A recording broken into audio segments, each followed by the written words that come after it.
Kahapon ay binalikan natin ang mga hakbang ng administrasyon ni Pangulong Ferdinand R. Marcos Jr. para mapaigting ang serbisyo sa kalusugan at transportasyon ng mga Pilipino. Ngayon naman ay himayin natin ang mga reformang nakatulong para maibsan ang kagutuman sa bansa at mapayabong ang kaalaman ni Juan. Ihahatid sa atin yan sa Sentro ng Balita ni Clazel Pardilla. Sa pag-usbong ng ekonomiya, tinitiyak ni Pangulong Ferdinand R. Marcos Jr. na walang maiiwang Pilipino. Sa katunayan, inilunsad ng presidente ang benteng bigas meron na. Sa halagang 20 pesos kada kilo, abot kaya na ng pinakamahirap na pamilya ang dekalidad na bigas. Kung hindi dahil sa kanya, wala kaming mabibili na mumurahin na bigas.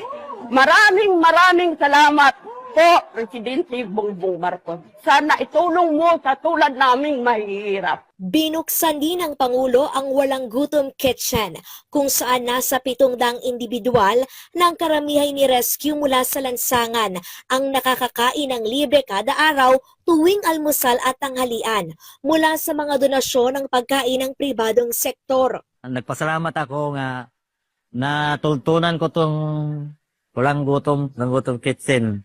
Dahil minsan magutom ako, mapunta ako dito, nakakain ako. Pinalawak din ang Unified Student Financial Assistance System for Tertiary Education. Dito, sagot na ng gobyerno ang matrikula, allowance at iba pang bayarin sa kolehiyo. Layo nitong masiguro na may dekalidad na edukasyon at mahasa ang kakayahan ng mga kabataan. Ang edukasyon po ay hindi po pribilehiyo. Ito po ay karapatan ng bawat mamamayang Pilipino. Para sa akin, nakatulad ko dahil panganay kasi ako, mayroon pa akong mga kapatid. Sobrang malaking tulong to para sa pamilya ko kasi hindi ako or magiging less ako sa mga problema kumbaga pagdating sa mga finances. And syempre, magkakaroon din ng focus or mabibigyan din ng attention yung pag-aaral din ng mga kapatid ko para lahat kami sana makapagtapos. Hindi rin nakalimutan ang mga liblib at island barangay sa bansa dahil pinagana na ang National Fiber Backbone Phase 2 at 3 at free public Wi-Fi.